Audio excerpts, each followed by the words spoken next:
Hey, I get it. When you're looking at a gaming laptop, the biggest fear is spending a chunk of cash on a machine that sounds perfect on paper but ends up being a disappointment in real life. You don't want to end up with a laptop that overheats every time you load a boss fight, or one whose battery dies while you're in the middle of a live stream. You're wondering if the MALLRACE 15.6-inch gaming laptop actually lives up to the hype for your own setup, and whether it's worth the price compared to a desktop or a more modest notebook. Link is in the description if you want to check the product details on Amazon. Let's break down what matters most for a gamer-oriented machine and see if this model fits the bill. First off, let's talk about the core of any gaming laptop, the processor and graphics. The MALLRACE packs an AMD Ryzen 7 that can boost up to 4.5 GHz, paired with Radeon graphics.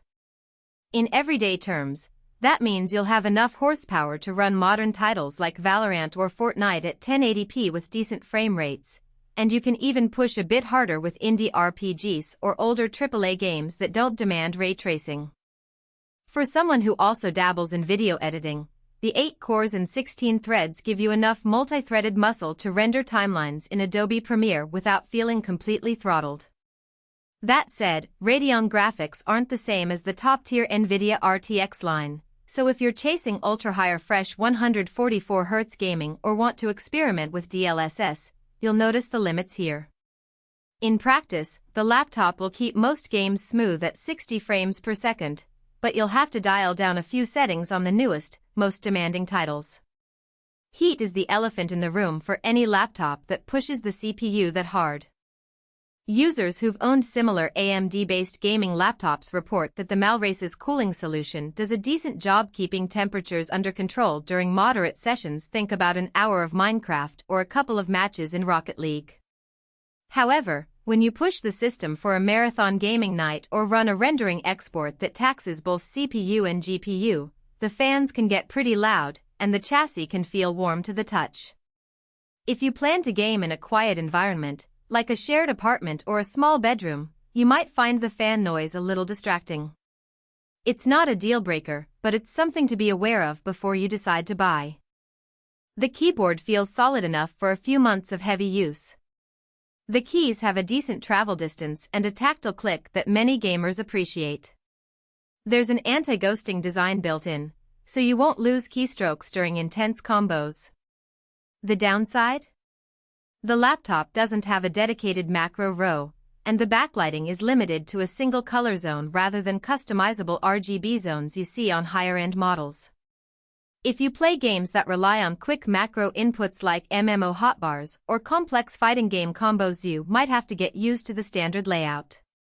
For most casual and even semi-hardcore gamers, it's more than adequate. Display quality is a practical factor that often gets glossed over in specs sheets. The MALLRACE offers a 15.6-inch screen with a resolution that's crisp enough for a sharp image, but it lacks the higher refresh rates of gaming-focused panels. In real-world use, that translates to the typical 60 Hz experience, fine for most titles, but you won't feel the ultra-smoothness that a 144 Hz panel provides. Color accuracy is decent for video editing work, so you'll get a reliable canvas for color grading, yet you won't get the deep blacks or wide color gamut of a premium OLED display. If you're primarily gaming, you'll probably be fine, but if you're a serious content creator who needs precise color reproduction, a separate monitor might be a smarter investment. Battery life is another part of the equation that many buyers overlook until they're already on the road. With a 16 GB RAM configuration and a 512 GB SSD, the power draw is respectable, but the same hardware that gives you performance also saps the battery pretty quickly.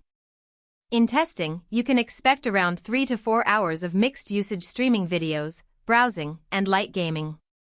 If you want to play a full-screen game on battery alone, you'll be looking at an hour or less before the charger becomes a necessity. For a gamer who primarily plays at a desk and plugs in most of the time, that's acceptable. For someone who needs a laptop that can double as a portable workstation for travel days, you'll quickly run into limitations. Port selection is surprisingly generous for a laptop of this size.